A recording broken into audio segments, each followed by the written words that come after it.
Bonjour, je suis le professeur Seb et bienvenue à Science Question Action! Aujourd'hui à Science Question Action, j'ai le plaisir d'animer avec le professeur Sim.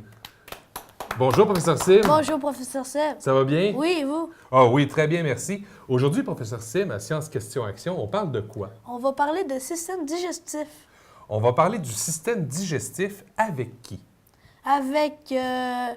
nous allons commencer avec notre gauche, Méliane Dugas, Xavier Doucette, Audrey Chassé et Juliette Bouchard. Alors, bonjour les amis, je suis content de vous voir. Et puis, en science, quand on parle d'un thème scientifique quelconque, on vous pose une question et on va vous demander de formuler une hypothèse. Professeur Sim, rappelle-moi, c'est quoi une hypothèse? C'est une opinion sur la question qu'on va vous poser. Parfait. Alors, ce que je vais vous poser aujourd'hui, les amis, c'est de quelle façon on est capable d'absorber l'énergie qu'on prend dans la nourriture qu'on mange. Alors, je vous laisse 30 secondes pour réfléchir à ça, chacun de votre côté, puis vous allez nous donner une réponse de chaque côté. Allez-y, consultez-vous.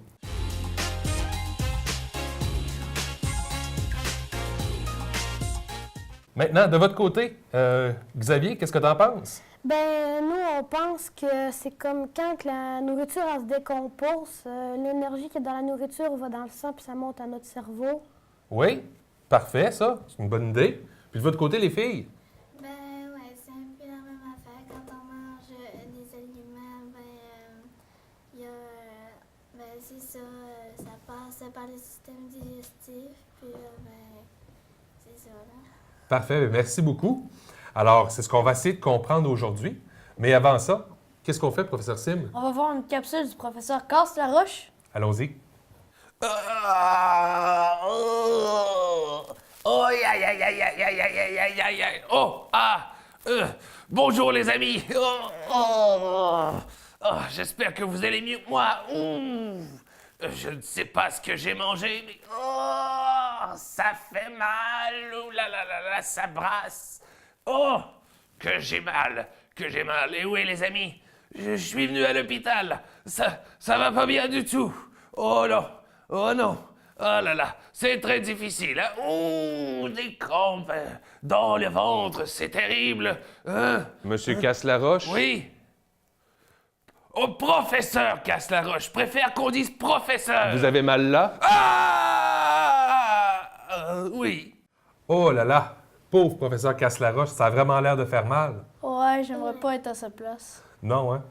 Hey, là, les amis, on va comprendre notre système digestif, d'accord? Pour le comprendre, on va voir où est-ce que la nourriture commence et jusqu'où elle finit. Par où ça rentre, la nourriture? Par la bouche. Par la bouche, hein? Faut pas la rentrer par la sortie, hein? Ça ferait pas la même chose. D'accord? Donc, on va commencer par voir ce qui se passe dans notre bouche et pour ça, on s'installe.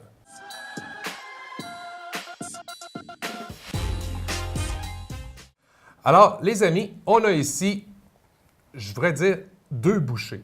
Je dirais qu'ensemble, ça peut faire un drôle de mélange. Hein? C'est rare qu'on se met un morceau de fromage, une carotte puis un morceau de clémentine en même temps dans notre bouche. Mais on va montrer ce que font les dents. Qu'est-ce qui se passe dans notre bouche? Parce que si on voulait, on pourrait prendre la carotte, l'avaler tout rond. Mais ça serait difficile. OK? Mais on va démontrer pourquoi. Alors, je vais faire ce que font nos dents. Tout d'abord, dans nos dents, on a des dents qui sont spécialisées. On a des incisives qui coupent les morceaux. Alors, je vais faire comme si le couteau qui était ici était les incisives qui coupent des morceaux. Alors, on découpe, on découpe. On a des canines qui sont capables de déchiqueter aussi, okay, qui piquent dans la bouffe puis qui la séparent comme ça. On a des molaires et des prémolaires qui sont capables de piler les morceaux. Et tout ça, ça se promène dans notre bouche, puis ça fait... Oups! Ça fait de la bouillie. Hein? Puis là, on vient de voir pourquoi il ne faut pas parler la bouche pleine. OK? Parce que quand on ouvre la bouche pendant qu'on est en train de mâcher, qu'est-ce qui peut se passer? Poutou! des petits morceaux qui s'envolent comme c'est vient juste d'arriver. Et puis, il y a notre langue aussi, des fois, qui va écraser la nourriture contre le palais. Puis, ça finit par faire une belle bouillie. Est-ce que c'est beau? Non. Est-ce que c'est appétissant? Non. Qui a le goût de goûter? Professeur Sim? Non? Vous, professeur Sim. Moi? Clémentine, fromage, carotte. Pas un mélange très intéressant. D'accord? Mais ça, c'est ce qui se passe dans notre bouche. Mais il se passe d'autres choses aussi. Il y a notre salive. Hein? Il y a de la salive dans notre bouche. Notre salive, là, elle humidifie tout ça. OK? Ça va mouiller tous ces aliments-là et ça va faciliter le passage dans la suite du tube digestif. D'accord? Donc, la première partie du tube digestif qu'on voit, c'est la bouche.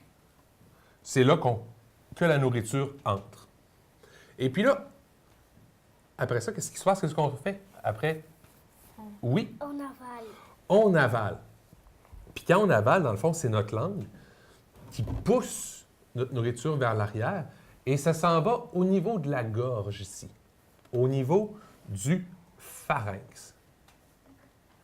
Le pharynx, c'est l'endroit où est-ce qu'il y a un tuyau pour faire passer la nourriture et il y a l'autre tuyau pour faire passer l'air. Puis, est-ce que vous pensez que c'est agréable quand la nourriture va du côté du tuyau pour faire passer l'air? Non. Non, hein? Dans ce cas-là, qu'est-ce qui arrive? Tous. On s'étouffe, puis là, on a un réflexe de tout pour faire sortir le morceau. OK?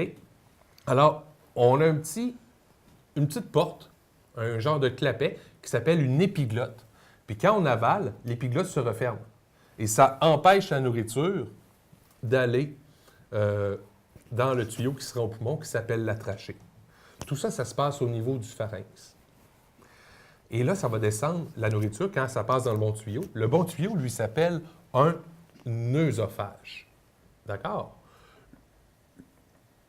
L'œsophage, c'est un tuyau qui part de notre gorge, ici, de notre pharynx, et qui descend jusque dans l'estomac, ici. Et on va voir comment ça se passe à l'intérieur d'un œsophage. D'accord?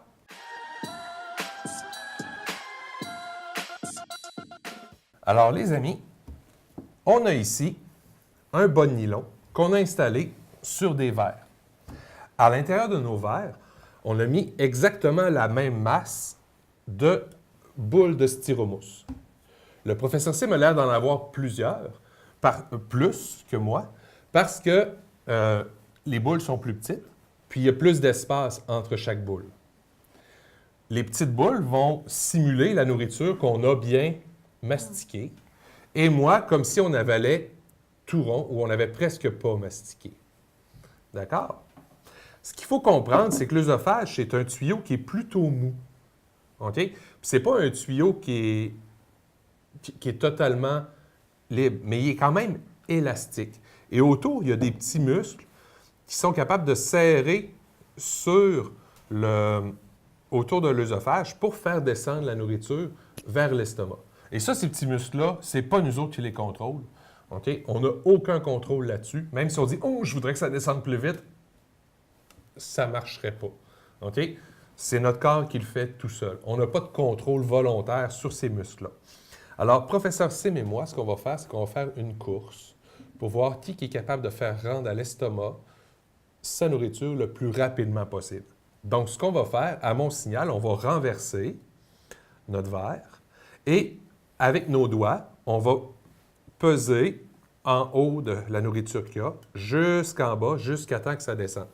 Et là, on va voir s'il y en a un qui va aller plus vite que l'autre. Est-ce qu'il y en a qui ont le goût qui ont une bonne idée de qui va gagner? Méliane? C'est toi. C'est moi qui va gagner? Xavier? Moi, je dis que c'est Sim. Tu penses que c'est le professeur Sim? Toi, Adriane? Moi, je dis que c'est professeur Sim aussi parce que c'est plus facile à se rendre. Oui. Ouais, moi, c'est professeur Sim aussi. Bon, tout le monde pense que je vais perdre. Non, pas Méliane. Ah, il y a Méliane qui pense que je vais gagner. On va voir ça. On y va? Ouais. 5, 4, 3, 2, 1, go! Je pense qu'il va falloir que je descende mon verre. Des fois, on a besoin d'un petit coup de langue pour aider à faire descendre la nourriture. J'ai fini. Même pas vrai. Et voilà, les muscles travaillent autour J'ai fini. de la nourriture qui descend. Et finalement, voilà. Et je crois que j'ai pas gagné. Donc, vous aviez presque tous raison. Félicitations, professeur Sim. Félicitations. À vous aussi, professeur Seb. Merci. Donc, vous voyez, une des raisons pour lesquelles c'est important de bien mastiquer. D'accord? Donc, la nourriture a descendu dans l'œsophage et elle se rend ensuite dans un réservoir qui se situe dans notre abdomen, sur le ventre, du côté gauche, pour la plupart des gens. On arrive dans l'estomac. On ramasse ça et on va voir des petites choses.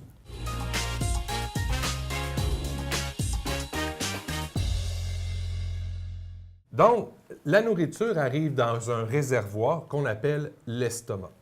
L'estomac, c'est une poche, OK, formée de muscles, qui a à peu près un volume de 500 millilitres. 500 millilitres, là, c'est comme une grosse tasse à mesurer que vous avez à la maison. Mais ces muscles-là sont élastiques. Puis, ça peut s'étirer aussi gros que chez certains adultes, jusqu'à 4 litres. Professeur Sim, 4 litres, c'est quoi? Ben, c'est ça. Ça peut grossir de ça à ça. Imaginez-vous quand c'est plein comme ça dans le ventre. Ça prend de la place, hein? Donc, ça peut s'étirer jusqu'à cette grosseur-là, un estomac. Ça peut être gros, hein? Oui. Maintenant, on va voir qu'est-ce qui se passe dans notre estomac. Dans notre estomac, il y a ce qu'on appelle des sucs gastriques. Ça, c'est de l'acide. De l'acide chlorhydrique qui est dans notre estomac. OK? Et cet acide-là a pour mission de détruire encore plus les aliments pour qu'ils soient plus facilement ingérables par notre système. Donc, l'estomac, lui, ce qu'il va faire, c'est qu'il va brasser les aliments, toute la bouillie qu'on y a envoyée, OK? Parce qu'on l'a bien mastiqué, évidemment. Hein? On l'a bien mastiqué. Puis, ça s'en va dans l'estomac. Puis, là, l'estomac fait brasser les choses, brasser la nourriture dans l'acide. Et puis là, ben, il se passe, ça se transforme en bouillie. Et on va en voir un petit exemple. D'accord? Cœur sensible, fermez les yeux.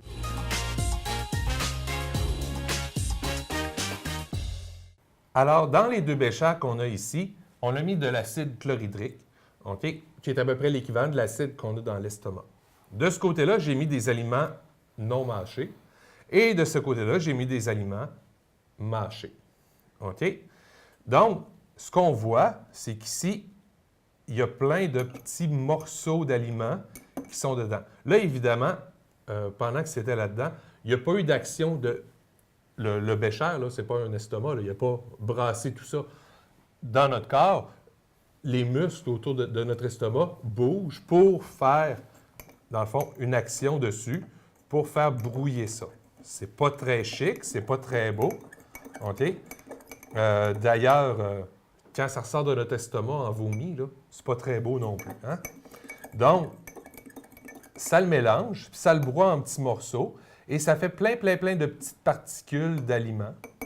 Alors que de l'autre côté, si on n'a pas mâché ça, bien, vous voyez, il n'y a presque pas de particules d'aliments.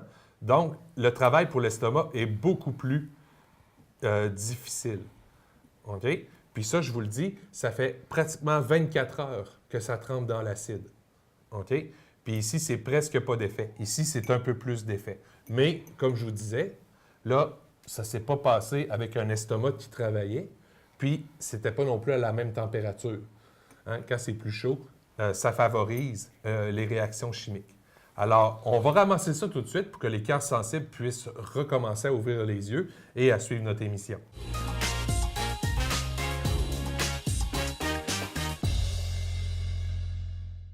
Alors, jusqu'à maintenant, notre nourriture est rendue dans l'estomac et depuis, on parle d'organes, OK? Où est-ce que la nourriture passe à l'intérieur. Maintenant, il y a d'autres parties de notre corps, des glandes, qui interfèrent dans la digestion, dont le foie. Le foie, dans le fond, il sécrète un produit. Le produit, ça s'appelle de la bile. La bile est produite par le foie. On peut en produire jusqu'à 2 litres par jour de bile. Et puis, cette substance-là est ajoutée à la nourriture au début de l'intestin. Et cette substance-là, la bile, elle aide au système, en se mélangeant avec la nourriture, du moins dans l'état où elle est rendue, à favoriser l'absorption, ça c'est être capable de prendre les nutriments qu'à l'intérieur, de tout ce qui s'appelle les lipides. Savez-vous c'est quoi des lipides? Non. Les lipides, ça, là, c'est le gras. Toutes les matières grasses qu'on mange, que ce soit des gras végétaux ou des gras animaux, c'est les matières grasses que dans notre nourriture, comme le beurre, l'huile, la graisse animale, etc. Donc, toutes les matières grasses que dans la nourriture, on est capable d'absorber ces matières-là, les lipides, grâce à la bile. Ça se mélange à tout ce qu'on a mangé. Et puis, ça le transforme encore. Et là, ça permet au corps d'être capable d'aller chercher les nutriments à l'intérieur. Il y a une autre glande qui sert beaucoup. Et elle s'appelle le pancréas. Le pancréas, lui, est fait plus en long. Il se situe un peu sous l'estomac. OK? Et le pancréas, lui, il sécrète il sécrète l'insuline et il sécrète le glucagon pour gérer le sucre dans le sang. Donc, c'est grâce à cette glande-là qu'on est capable soit d'ingérer le sucre ou d'empêcher d'ingérer du sucre selon qu'on en ait trop ou pas assez. Alors, ces deux glandes-là, la nourriture ne passe pas à l'intérieur, sauf qu'ils injectent des produits pour être capable d'absorber la nourriture. D'accord? Ça va? Et là, tout ça, ça se passe dans l'intestin. L'intestin, c'est quoi? C'est un long tuyau qu'on a à l'intérieur du ventre. Ça, c'est vraiment dans notre abdomen. Et professeur Sim, c'est long comment un intestin? D'habitude, c'est long comme 6 mètres. Long comme 6 mètres? Montre-nous ça. De quoi ça peut avoir l'air?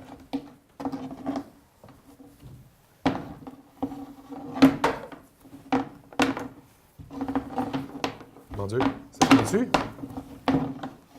Oups, l'intestin est emmêlé. On y va, on tire, on tire, on tire. Oh! Jusqu'ici, tout ça, jusque-là, c'est long comme notre intestin. C'est long, un intestin, hein? Mais savez-vous quoi? Cet intestin-là, c'est sûr que notre intestin est plus gros qu'un fil d'extension, comme on vient de montrer là. Il est un petit peu plus gros. À peu près, je dirais, la grosseur d'un dixaine en diamètre. OK? Mais ça a à peu près cette longueur-là. Mais si on déroulait l'intestin, savez-vous, ça serait grand comment? Alors, je vais vous donner des indices. Grand comme un terrain de maison, grand comme un terrain de baseball. Lequel tu choisis? Terrain de maison. Terrain de baseball. Maison. Baseball. Moitié-moitié. Donc, la moitié a raison, la moitié a tort, mais c'est pas grave parce que c'est très grand. C'est grand comme un terrain de baseball. Quand on le déroule, pensez-vous que c'est possible? On va voir comment c'est possible. La première chose qu'il faut comprendre, c'est que même si l'extérieur de l'intestin est lisse, un peu comme la gaine du fil électrique qui est ici, l'intérieur, lui, de l'intestin est tout plissé, comme un éventail. Professeur Sim, prends-moi le morceau de papier journal qui est ici. Un éventail, vous connaissez ça? Hein? Ah, ça fait du bien, il faisait chaud. Donc, l'éventail, vous voyez, c'est tout replié, c'est tout des petits plis comme ça, tout le long. Donc, à l'intérieur, tout ça est tapissé. Donc, vous voyez que si je le replie au maximum, là, quelque chose de pas très grand, pas très long. OK? C'est pas très long, ça. Mais regardez, ça occupe pas beaucoup de place. Mais regardez, quand je le déplie, ça fait quand même une très grande surface de contact. Donc, toute cette surface-là, si je la dépliais, bien, ça fait beaucoup plus grand que si je faisais juste ouvrir un tuyau lisse en deux. OK? Donc, on a ici beaucoup plus d'espace.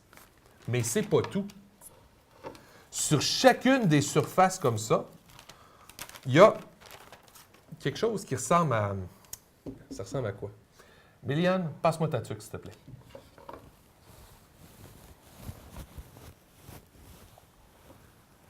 Ça ressemble à des petits fils comme ça. Et ces petits fils-là, chacun des petits fils, bien, a lui aussi une surface de contact. Fait que si on les déroulait toutes, alors imaginez là, que sur chaque repli, il y a plein de petits fils comme sur le pompon ici. Alors là, ça fait encore une plus grande surface de contact. Et c'est comme ça qu'on arrive à la grandeur d'un terrain de baseball. Et là, sur chacun de ces petits fils-là, à l'intérieur, il y a des vaisseaux sanguins. OK? Il y a des petits capillaires sanguins. Et c'est tellement mince que les nutriments sont capables de passer au travers. Donc, les protéines, les sucres, les lipides qui ont été transformés peuvent passer au travers et s'en aller dans notre système sanguin. Et c'est comme ça qu'on capte l'énergie. Puis tantôt, je pense que c'est Xavier qui nous disait que ce qu'on mangeait s'en allait dans notre sang. Ouais. Bien, c'est par notre intestin que ça passe. Ça s'en va dans notre sang. Et là, c'est chargé d'énergie. Et c'est ce qui nous permet d'avoir notre énergie pour bouger, pour avancer, pour courir, même pour réfléchir ou pour parler. OK? Puis ça, de l'énergie comme ça, je suis certain que vous en avez. Il y a des aliments qui donnent plus d'énergie rapide, comme le sucre. Il y a des aliments qui donnent des énergies moins rapidement, mais à plus long terme. Donc, c'est pour ça que c'est important de manger varié. Manger des protéines, des lipides, des glucides, okay, des sucres, des graisses, puis des viandes, des substituts, pour justement avoir un peu de tout, pour pas juste avoir de l'énergie, un gros rush d'énergie juste après avoir mangé, puis au bout d'une heure, plus capable. D'accord? Donc, c'est pour avoir de l'énergie pendant longtemps et ça. Merci pour ta tuque, ma belle. On se ramasse, puis on va continuer notre voyage à l'intérieur du système digestif.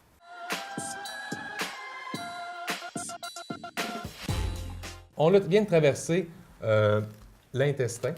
On va rentrer maintenant dans le gros intestin. Le gros intestin, lui, il part d'un côté, puis il s'en va jusqu'à l'autre. C'est comme un gros tuyau, beaucoup plus gros que le premier. Et une de ses principales caractéristiques, c'est d'absorber l'eau à l'intérieur de ce qu'on a mangé. C'est par là qu'on s'hydrate. Donc, on va imaginer, là, je n'ai pas pris la nourriture de tantôt, je trouvais ça un petit peu trop dégueu. OK? On va s'imaginer que ça ici, c'est ce qu'on a mangé. Puis de toute façon, ben, c'est brun, puis ça commence à ressembler à ce qui va sortir plus tard. OK? Donc, à l'intérieur de notre intestin, c'est comme si les parois de l'intestin étaient une éponge. Alors, qu'est-ce que ça fait quand on met quelque chose de mouillé sur une éponge? Audrey-Anne? Mais l'éponge, elle absorbe ce qui est mouillé sur le papier. Elle absorbe, oui, en effet, elle absorbe. Puis, comme il y en a de chaque côté, bien, elle prend progressivement l'eau qu'il y a à l'intérieur de la nourriture et tranquillement, pas vite, elle finit par, pas la sécher complètement, mais la sécher en grande partie. D'accord? Et puis, progressivement, quand ça se promène à l'intérieur de notre gros intestin, bien, les parois absorbent l'eau. Est-ce que vous pensez qu'on a réussi à capter une partie de l'eau de ce qu'il y avait dans notre gros intestin? Oui. Ouais. Est-ce qu'on vérifie? Ouais. Professeur Sim, est-ce que tu nous tords cette éponge-là pour qu'on le voit comme il faut? On a absorbé une bonne partie. Et voilà. Donc, on a réussi à absorber une bonne partie de la nourriture dans le gros intestin. Alors là, je vais juste enlever un peu plus. Évidemment, ça ne se fait pas en 10 secondes comme on vient de le faire. Là. Ça se fait en un bout de temps. Et là, ben, à un moment donné, on a enlevé les nutriments, on a enlevé l'eau, mais il reste des choses. Hein? Puis pensez-vous que ces choses... Oui? Hein? Il manque les questions. Oui, il reste des choses. Donc, les choses qui restent, ben, il faut que ça sorte. Ça ressemble à quoi?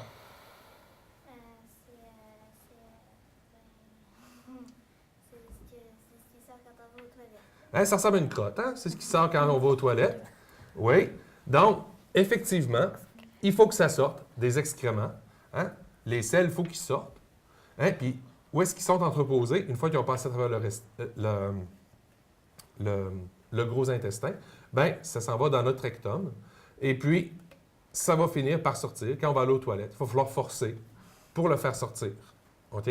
Puis là, bien, ça va sortir de notre corps. Puis habituellement, ce qui sort de notre corps, bien, c'est ce qu'on n'a pas été capable d'assimiler. OK? Parce que ce n'est pas toute la partie de la nourriture qu'on utilise. Il y a des bouts de la nourriture qu'on n'a pas besoin. OK? Puis il faut être capable de l'éliminer. OK? Donc, on va aux toilettes. Puis là, bien, ça fait plouch dans la toilette. Et ce qu'on a mangé, qui a passé par notre bouche, notre pharynx, œsophage, estomac, intestin, gros intestin, rectum, c'est sorti. Puis tout ça, ben, ça prend pas 10 minutes, là. Hein? Non.